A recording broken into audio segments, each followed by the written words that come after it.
is for intuition. What does my intuition say? And I'm a real big believer that moms know their bodies and their babies and are in tune with that.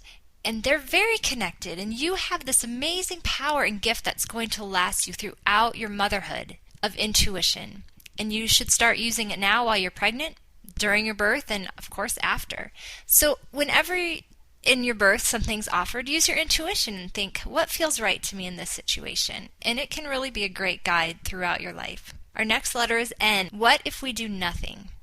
And this goes back to the question, is mom okay and is baby okay? And again, if that answer is yes, then you have time to do nothing. What if we wait an hour or two and see what happens? And this can really help prevent certain interventions, because time is often the healer of many different things, especially during birth. Patience is a huge key to a nice low intervention birth. I'm sharing a link to a wonderful video by a doctor at UC San Francisco who did a study on waiting 2 hours in stalled childbirth and how that helped prevented a lot of cesareans for moms that would otherwise have them. So waiting 2 hours can help prevent a cesarean in certain cases. Patience is your friend.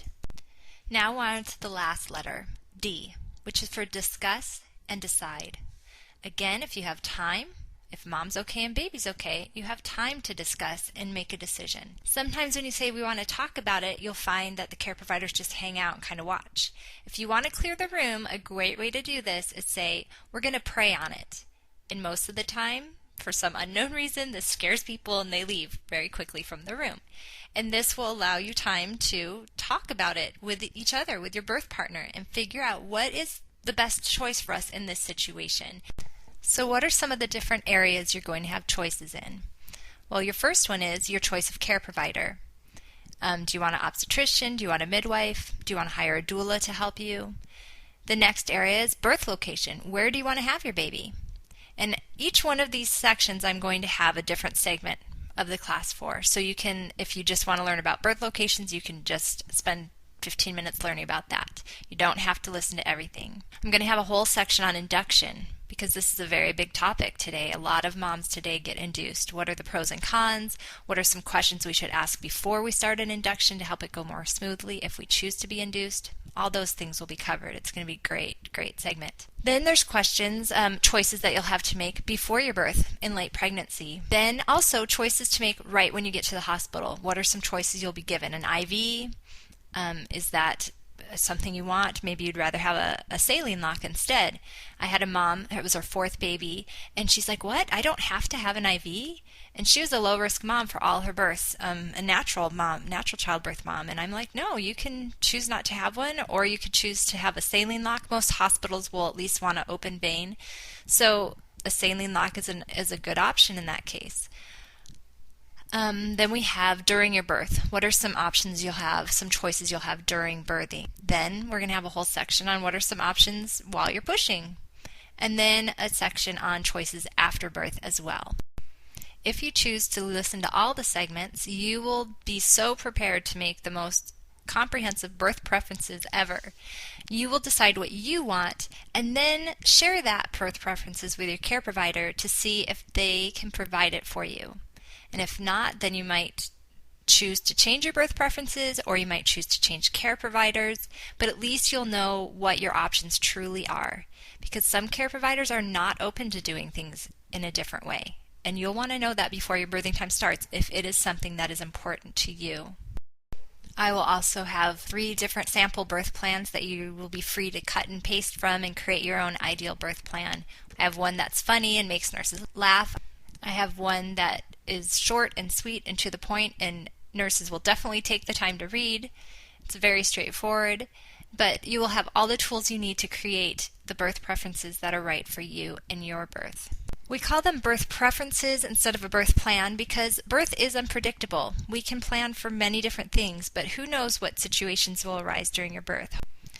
I'm a big believer in planning for the best, but being prepared for anything that may arise. If something unexpected arises during your birth, you will have the information you need to make the best choices for you and your baby at that time. So let's do a brief recap. Why do we want to know our choices? So that we will know what our options are during our birth. If we don't know our options, we don't have any. Remember that in normal birth, there needs to be a valid reason to interfere. Our care providers should just be watching and jumping in if a problem arises. So choose your care provider wisely. When interventions are offered, remember your questions. Is mom okay? Is baby okay? And then remember BRAINed. What are the benefits? What are the risks? What are the alternatives? What does my intuition say? What if we do nothing? And then discuss and decide. I want to end this Introduction to Childbirth Choices section with a story about a mom that I met on the HypnoBabies Yahoo group. Her name was Angela. I have her whole series of what she experienced on my blog, and I'll share that link with you. When she went on her tour of the hospital, she had a few questions as was concerned about her desires for birth at that hospital because some of the routines that they were talking about didn't seem to fit with what she wanted. And she talked to her doctor about it and felt better after that discussion. Then at 48 hours prior to her guest date, so at basically 40 weeks or 38 weeks and 6 days, she was pressured into an induction that she felt was unnecessary, and even her care providers agreed that she was okay and baby was okay. It was just their normal routine to induce all moms at 40 weeks. And when she had previously spoken to other doctors in that group, they said that was not their policy. So she was in a tough spot because here she was basically 40 weeks pregnant and wanting to change her care providers. Well, she decided it was worth it to her to have the birth that she wanted and did a lot of work to find a care provider that was willing to accept her at this late date. She went on to have a beautiful, wonderful birth in a different hospital and with a different care provider. It was well worth the effort that she put into it. I share this story with you to inspire you to take the time to learn about the choices you'll have during your pregnancy and birth. Find out what it is you want, and then find the tools and information you need to make it happen. Thank you for taking the time for this Introduction to Your Birth Choices class, and I hope that you enjoyed it and that you'll take the time to learn about all your different options during birth so that you will be prepared for a beautiful, wonderful birthing. Enjoy your birth! Please visit my website, www.enjoybirth.com, for the rest of the Childbirth Choices series.